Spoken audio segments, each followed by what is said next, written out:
Welcome. So in today's tutorial, I'm going to be showing you how to use the ifs formula with the and.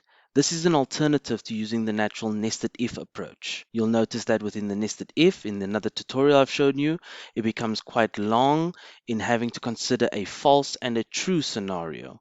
Whereas with the ifs formula, they've accommodated only true scenarios. Now let's look at the process within this formula. I'll use the following example to help us understand exactly how we will create the formula shown below. Now this also looks a bit overwhelming like the previous one in my nested if, but it's actually much shorter and quite straightforward when we look at the way it's processed. So let's go ahead and look how it is structured. To start with our ifs formula, the starting point is ifs first criteria being let's analyze first criteria. If the evaluation is true, then we will give the answer to be whatever is placed in the true area. That will be our result. If not, it will go to the second criteria requirement. You'll indicate this is my criteria. It evaluates. If it is true, give me the result placed in that section. And so it would continue to the third area. Now with the example I've shown before, we will actually have 6 areas being shown. So I'll just continue showing you exactly the flow where it is only looking at true. Within the nested if there would have been a false scenario, go to this area, but it's only looking at true. Criteria 3, if it's not true, jump to the next criteria check. Criteria 4 being checked. If it's true, that will be the result. No, it's not true. Go to the 5th criteria. And so it would continue. Now, this is a scenario where it only looks at true. So what is the result if it is false? And this is where it slightly differs from our usual if formulas, where if it's a if, you can tell it with a false, give me this result. With this scenario, when none of the criteria are met, it should give you an answer, but in this case, it doesn't accommodate the false answer. So therefore, the result will be an error. And the error here would be the hashtag not applicable. So within this formula, we want to create a false scenario. Even though it doesn't accommodate it naturally, you can force it into giving a false result if the other criteria is not met. And this is what we will do. We will have our 5 criteria being checked because we'll work with the example we have. And in the 6th one, we will call it forcing a true. So we will not have the criteria being assessed to be true or false. We will just tell it that if you've gone through the 5 and you haven't found a true, the 6th one is true. So we will use the word true.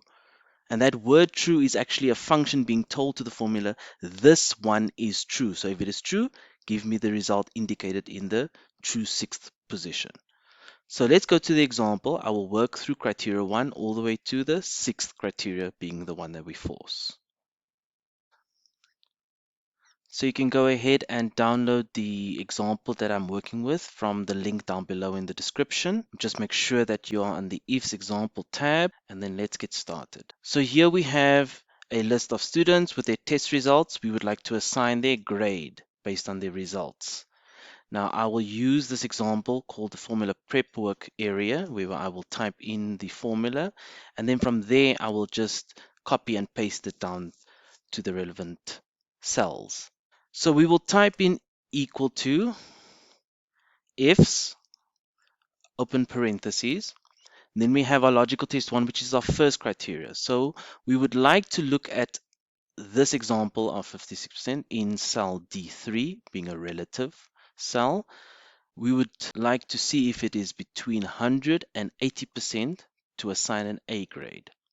So because there are 2 values, I will use the AND. So I will type in AND before that cell reference, open parentheses again. So D3 needs to be either smaller or equal to 100%, comma, and the second criteria, D3 also needs to be greater than or equal to 80%. When it falls between that, then it's considered true. So in double quotation marks, I will type in my A assigned. Then when I type in comma, you'll see that it indicates again logical test 2. So that's our second criteria.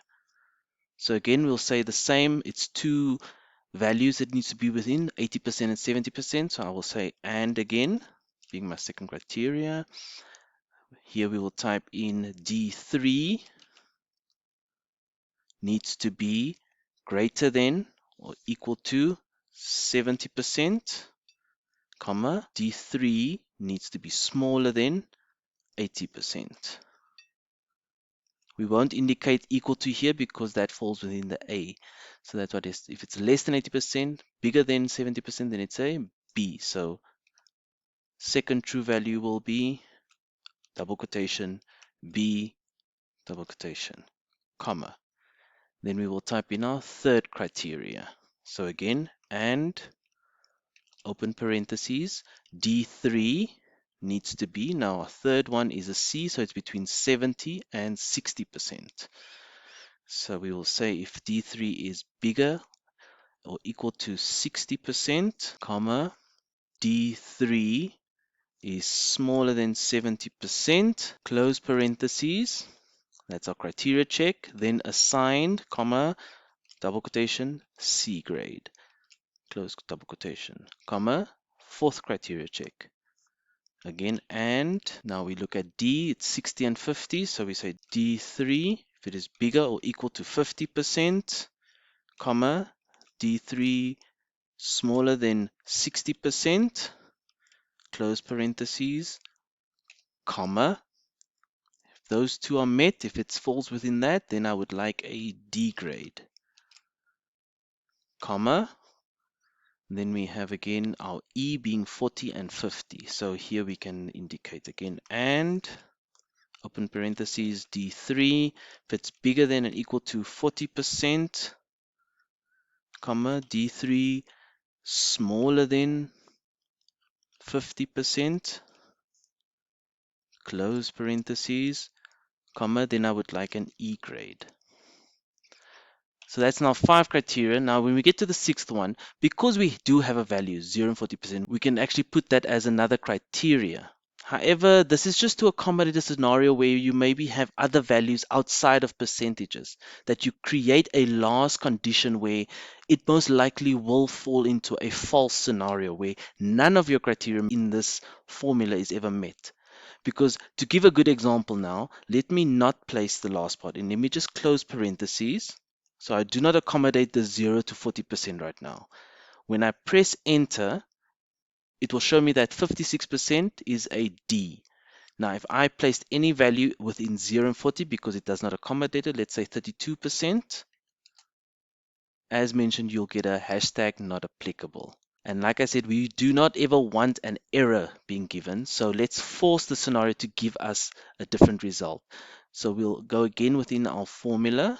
We can press either F2 or double click with your mouse. Take away the close parenthesis at the end, comma.